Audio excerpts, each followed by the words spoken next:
Hey hello friends, welcome back to my channel. അങ്ങനെ എന്തായാലും ശാലിനി വലിയ സന്തോഷത്തിലാണ് കേട്ടോ. മഞ്ജുവിനെ കൊണ്ട് തന്റെ സെക്യൂരിറ്റി ജോലി നോക്കിപ്പിക്കുന്നതിന്റെ ഒരു അഹങ്കാരമാണ് നമ്മുടെ ശാലിനിയുടെ മുഖത്തുള്ളത്. കാറിന്റെ ഡോറ് തുറക്കാനും അടയ്ക്കാനും എല്ലാം തന്നെ മഞ്ജുവിനെയാണ് ഏൽപ്പിക്കുന്നത്. മഞ്ജു തിരികെ വീട്ടിലേക്ക് വന്നപ്പം മഞ്ജുവിന് ആകെ ദേഷ്യപ്പെട്ടാണ് വരുന്നത്. കാരണം ശാലിനിയുടെ കൂടെ ഇങ്ങനെ താല്പര്യമില്ലാത്തൊരു ജോലി ചെയ്യേണ്ടി വന്നതിന്റെ ദേഷ്യമുണ്ട്. ആ ദേഷ്യം സഹിച്ച് വരുന്ന സമയത്താണ് നമ്മുടെ മഹിമ മുന്നിൽ എന്നെ കാത്തിരിക്കുന്നത്. മറ്റൊന്നിനുമല്ല, കൊടുത്തിരുന്ന ആ മൊബൈൽ നമ്പറിന്റെ ഡീറ്റെയിൽസ് അറിയാൻ വേണ്ടിയിട്ടാണ്.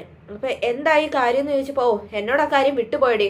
ആ പിന്നെ അതൊരു നെറ്റ് കോളാണ്, അതിന്റെ ഡീറ്റെയിൽസ് ഒന്നും അങ്ങനെ നമുക്ക് കളക്ട് ചെയ്യാനൊന്നും പറ്റത്തില്ല എന്ന് പറഞ്ഞപ്പോൾ മഹിമയ്ക്ക് അങ്ങ് ദേഷ്യം വരികയാണ് കേട്ടോ. എന്താ ചേച്ചി ചേച്ചി പോലീസുകാരെ കൊണ്ട് ഒരു ഉപകാരം ഇല്ലെന്ന് പറയുന്നത് ഇതൊക്കെ തന്നെയാന്ന്. അത് കേട്ടത് നമ്മുടെ മഞ്ജുവിന് അങ്ങ് ദേഷ്യം വരികയാണ്. നീ എന്താ ഇങ്ങനെ പറയുന്നേ? നിന്റെ കൂട്ടുകാരിയോട് എന്നാ ഒരു കംപ്ലൈന്റ് തരാൻ പറ. അതിന് പോലും ആവാത്തൊരു കൂട്ടുകാരിക്ക് വേണ്ടി ഞങ്ങള് ഇതൊക്കെ ഇത്രയൊക്കെ ചെയ്യണോ? എന്തായാലും നീ പറഞ്ഞതല്ലേന്ന് കരുതിയിട്ടാണ് അതിന്റെ മറ്റൊരു ഫോർമാലിറ്റി നോക്കാതെ ഞാൻ ഇത്രയും ഡീറ്റെയിൽസ് എടുത്തു തന്നത്. എന്നിട്ടിപ്പോ നീ ഇങ്ങനെയാണ് പറയുന്നതെന്നൊക്കെ ചോദിച്ചിട്ട് നിന്റെ അച്ഛനും പോലീസ് തന്നെ എല്ലടി എന്നൊക്കെ ചോദിച്ച് ദേഷ്യപ്പെട്ട് മഞ്ജു പോവാണ് കേട്ടോ. മഹിമയാണെങ്കിലോ, ഇനി ഞാൻ ചേച്ചിയോട് ഒരു കാര്യം ആവശ്യപ്പെടില്ല, എന്നാ പോരെ, ഒരു സഹായം ചോദിക്കില്ല എന്ന് പറഞ്ഞപ്പോൾ നീ അങ്ങനെ തീരുമാനിച്ചാൽ എനിക്കിപ്പോൾ എന്ത് ചെയ്യാൻ പറ്റുമെന്ന് ചോദിച്ചിട്ട് നമ്മുടെ മഞ്ജു പോവുകയും ചെയ്തു കേട്ടോ. അതിൽ മഹിമയ്ക്ക് ആകെ വിഷമമാണ്. പിന്നീട് ഫുഡ് കഴിക്കാൻ ഇരുന്നപ്പോൾ ഒക്കെ ആ ഒരു പ്രതിഷേധം മഹിമയുടെ മുഖത്ത് ഉണ്ടായിരുന്നു കേട്ടോ. അത് അവൾ ഗിരിയോട് വരെ ദേഷ്യപ്പെടുകയും ചെയ്തു. പക്ഷെ ഗിരി അത് സോൾവ് ആക്കി വിട്ടു കേട്ടോ. കാരണം മഹിമ എന്തോ വലിയ ടെൻഷനിലാണ്, പ്രശ്നത്തിലാണെന്ന്. അപ്പോഴാണ് മഞ്ജു അത് ശ്രദ്ധിക്കുന്നത്. പിന്നീട് ഭക്ഷണം കഴിച്ചതിന് ശേഷം മഹിമയോട് ഇതിനെക്കുറിച്ച് പറഞ്ഞ്, ഞാൻ മോളെ ശാലിനിയുടെ കൂടെയായിരുന്നു എൻ്റെ ഡ്യൂട്ടി, അതിൻ്റെ ഒരു ദേഷ്യത്തിലാണ് വന്നത്. ആ ഒരു ദേഷ്യം ഞാൻ നിന്നോട് കാണിക്കാൻ പാടില്ലായിരുന്നു, ക്ഷമയൊക്കെ ചോദിക്കാൻ കേട്ടോ.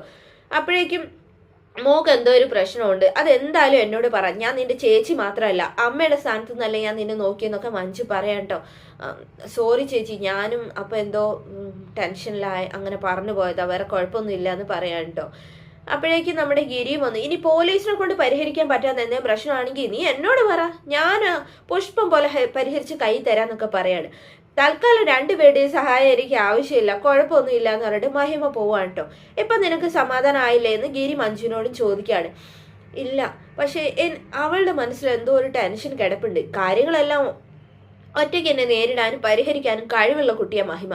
അവള് അങ്ങനെ ചെയ്യുകയാണെങ്കിൽ ചെയ്യട്ടെ, അതുകൊണ്ട് അവൾക്ക് നല്ലത് മാത്രമേ വരൂ എന്ന് ഗിരിയും പറയാം കേട്ടോ. പിറ്റേ ദിവസമായിട്ടും മഹിമ കോളേജിലേക്ക് പോകുന്നില്ല. ഉമ്മറത്ത് ഇരിക്കുന്നത് കണ്ടിട്ട് മഞ്ജു ചോദിക്കാം, നീ ഇന്നും പോകുന്നില്ലേത്? ഇല്ലാന്ന് പറയാം. മോളെ, എനിക്ക് ഇപ്പൊ എന്തായാലും മനസ്സിലായി, നീ എന്തോ പ്രശ്നത്തിലാണ്, നിനക്ക് എന്തോ വലിയ ടെൻഷൻ ഉണ്ട്. അത് എന്തായാലും നീ എന്നോട് പറ, എന്ത് തന്നെ ആയാലും ഞാൻ നിന്റെ കൂടെ നിൽക്കുന്നത് നിനക്ക് അറിയില്ലേന്ന്. അപ്പൊ നമ്മുടെ മഹിമ കുറച്ചുകൂടി കംഫർട്ട് ആവുകയാണ് കേട്ടോ. മഞ്ജുവിന്റെ അടുത്ത് മഹിമ ചിന്തിക്കുകയാണ്, ഞാനിപ്പോ ഈ കാര്യം ഇവിടെ വെച്ച് ചേച്ചിനോട് പറഞ്ഞ ചേച്ചി ഒരു പോലീസ് കൂടി ആയതുകൊണ്ട് എന്തായാലും എന്നെ സഹായിക്കാൻ പറ്റും.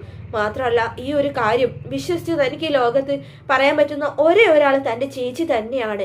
ചേച്ചിയോട് അത് പറയാന്ന് പറഞ്ഞിട്ട് പറയാൻ തുടങ്ങുന്ന സമയത്താണ് സ്വപ്ന അവിടേക്ക് വരുന്നത് കേട്ടോ. സ്വപ്നയെ കണ്ടതോടുകൂടി പിന്നെ ആ ഒരു കോൺവെർസേഷൻ അവിടെ അവസാനിക്കുകയാണ് കേട്ടോ. ഒന്നുമില്ല ചേച്ചി എന്ന് പറഞ്ഞിട്ട് മഹിമ പോവുകയും ചെയ്യാണ്. എന്താ ഇവർ തമ്മിൽ ഒരു സീക്രട്ട് എന്ന് നമ്മുടെ സ്വപ്ന ആലോചിക്കുന്നുണ്ട് കേട്ടോ.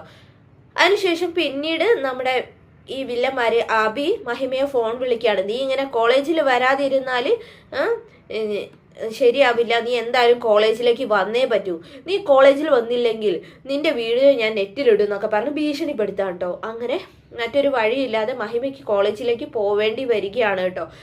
കോളേജിൽ വെച്ചിട്ട് ആണെങ്കിലോ ഈ അബി ഒരു സൈക്കോപാത്താണ് കേട്ടോ. കാരണം ഇവരും കൂട്ടുകാരും തമ്മിൽ മഹിമയെ കുറിച്ച് സംസാരിക്കുന്ന സമയത്ത്, എടാ നീ ഇപ്പൊ ശരിക്കും ഒരു സൈക്കോപാത്തിനെ പോലെയാണ് ബിഹേവ് ചെയ്യുന്നതെന്ന് കൂട്ടുകാരൻ പറയുമ്പോൾ എന്നെ അങ്ങനെ വിളിക്കുന്നത് എനിക്ക് ഇഷ്ടമല്ല എന്ന് പറയാം കേട്ടോ അബി. അതിന്റെ അർത്ഥം അബിയെ മുൻപ് അങ്ങനെ പലരും വിളിച്ചിട്ടുണ്ട് എന്നല്ലേ. ഒരുപക്ഷെ അവൻ അമേരിക്കയിൽ നിന്നൊക്കെ വന്നതല്ലേ, അവിടെ ഒരു സൈക്കോപാത്ത് ആയിരുന്നിരിക്കണം. അതുകൊണ്ടായിരിക്കും അവന്റെ പാരന്റ്സ് അവനെ നാട്ടിലേക്ക് കെട്ടി വിട്ടത്. എന്തായാലും അവനൊരു സൈക്കോപാത്തിന്റെ ഒരു ഇതുള്ളവൻ തന്നെയാണ്. അതുപോലെ തന്നെയാണല്ലോ അവൻ ബിഹേവ് ചെയ്യുന്നത്. എന്നെ അങ്ങനെ വിളിക്കുന്നത് എനിക്ക് ഇഷ്ടമല്ല എന്ന് പറഞ്ഞതിലൂടെ അത് തന്നെയാണ് നമ്മൾ മനസ്സിലാക്കേണ്ടത്. എന്തായാലും അവൻ മഹിമയെ മാക്സിമം ടോർച്ചർ ചെയ്ത് അതിൽ സന്തോഷം കണ്ടെത്താനാണ് ശ്രമിക്കുന്നത്. അപ്പോഴാണ് തനിക്ക് ആനന്ദം കിട്ടുന്നതെന്നാണ് അവൻ പറയുന്നത് കേട്ടോ. എന്തായാലും ഇത് വീഡിയോ നെറ്റിലൊന്നും ഇടാൻ ഉദ്ദേശിച്ചിട്ടേ ഇല്ല. കാരണം അത് പിന്നെ പോലീസ് കേസായി കറങ്ങി തിരിഞ്ഞ് തന്റെ തലയിൽ തന്നെ വീഡിയോ ഒന്നും, മഹിമ ആത്മഹത്യ ചെയ്താലും അത് തന്റെ തലയിൽ വീഡിയോ ഒന്നും അബിക്കറിയാം. അതുകൊണ്ട് തന്നെ അങ്ങനെയൊന്നും ചെയ്യുന്നില്ല. മാക്സിമം മഹിമയെ ടോർച്ചർ ചെയ്ത് അവളുടെ സമാധാനകരമായ ആ ഒരു ലൈഫ് അവസാനിപ്പിക്കുക തന്നെയാണ് നമ്മുടെ അബി ഉദ്ദേശിച്ചിട്ടുള്ളത് കേട്ടോ. മഹിമയാണെങ്കിലും ആകെ ടെൻഷനിലാണ്. ഈ ഒരു കാര്യം അവൾ ആരോട് പറയുന്നുള്ള ടെൻഷനിൽ, ചേച്ചിയോട് പറയാൻ മനസ്സുകൊണ്ട് പ്രിപ്പയർ ആയ സമയത്താണ് സ്വപ്ന അവിടേക്ക് കയറി വന്ന് അത് കുളമാക്കിയത്. പക്ഷെ മഹിമയ്ക്ക് ഇതെല്ലാം തുറന്നു പറയാൻ പറ്റുന്ന ആൾക്കാർ വക്കീലിന്റെ അമ്മയും തന്നെയാണ്. അവരോട് ഈ കാര്യം പറയാം.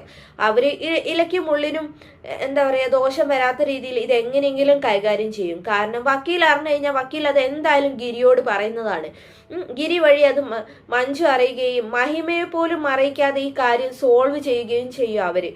എന്തായാലും മഹിമയ്ക്ക് സപ്പോർട്ടായിട്ട് ഇത്രയും പേര് അവിടെയുണ്ട്.